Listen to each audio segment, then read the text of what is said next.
Okay. With Super Mario World. Yes. And 1930s hand-drawn cartoons. RSI? No. Oh. No. You actually get Cuphead. Yeah. So let's take a look, shall we? Okay. With Super Mario World. Yes. And 1930s hand-drawn cartoons. RSI? No. Oh. No. You actually get Cuphead. Yeah. So let's take a look, shall we?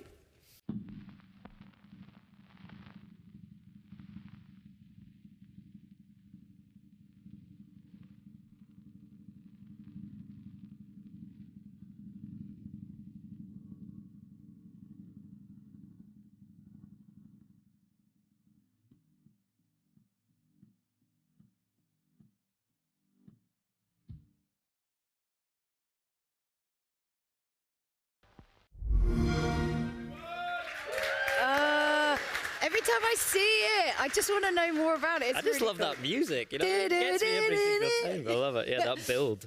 So we're joined by Maya from Studio MDHR. Great to have you with us. Thank you so much for coming in. And I'm super excited about this game, probably more than most other games, just because it's just so fresh. It feels so, which is weird because it's quite old style, but it feels so fresh and different. So what's happened since E3? Yeah, well, thanks for having us here. We're very excited to be at Gamescom this year with a brand new demo.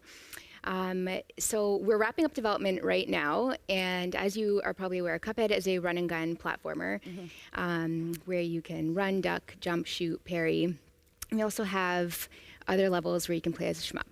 Ah, okay. Ooh. So Julia's going to talk to you in a second about the animation style, but I'm really keen to know more about how the gameplay works and what the kind of gameplay influences are on Cuphead. Right, so we were heavily inspired by games of the late 80s, early 90s of retro games. So Gunstar Heroes, Contra, Mega Man, and games of that era. Yeah. And R-Type we were talking about earlier as well. You mentioned that as a big influence. Yeah, so there are some levels where you do play as a shmup.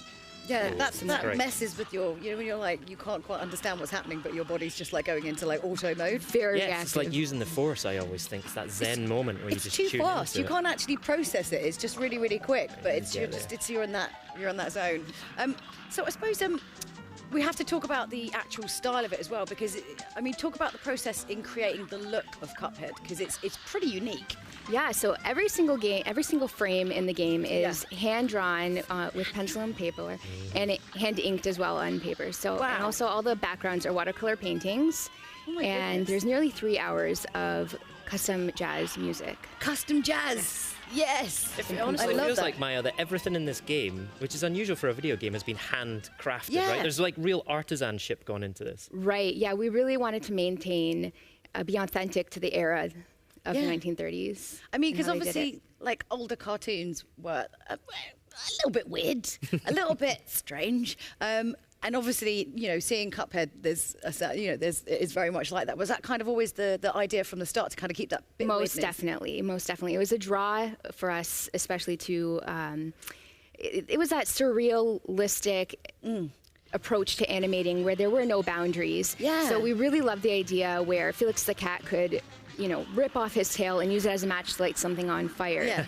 So that was the draw to basically making very wacky, crazy bosses and enemies. Because that sort of sounds like, when you say it like that, that sounds a little bit horrific in some sort of way, doesn't it? But it makes sense of that era. It's super weird. Pretty Right? resourceful as well. I know. I mean, Felix the if you cat. run out of matches, you... And we're seeing gameplay on screen here. Now, you can totally see that old school shoot 'em up gameplay. Now, I grew up on those games and I remember them being tough and punishing. Tell us Yeah. about the kind of difficulty level in Cuphead. Yeah, so it was designed to be challenging, but we also have some modern nods to make it fair.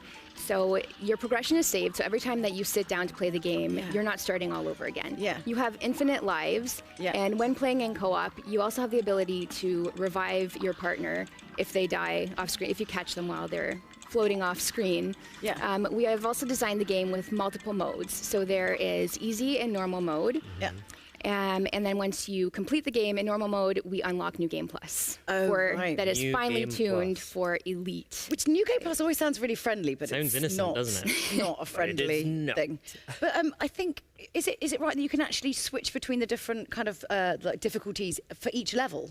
Yes, so you can play in normal mode for one level, and if you don't have much experience on the next one, you can switch it back down to simple. You get completely rottenly beaten. You're like, I'm not quite new gameplay. Not yet. I can't wait to play it in couch co-op. That's going to be great, right? Yes. Yes, no, definitely. It's a little more chaotic on screen. Yeah. It's a bit of a bullet hell. But like I said, your partner can pop in and pop out at any time by pressing any key throughout the level. The boss health, it does scale up a little bit when you're in co-op mode, but it also scales back down if you've lost your partner. Great. Okay. I loved the fact that one of our biggest cheers at our E3 press briefing was for the release date of Cuphead. So why don't you remind everyone what that date is? Yes, so Cuphead comes out on September 29th on Xbox One, Windows 10, and Steam.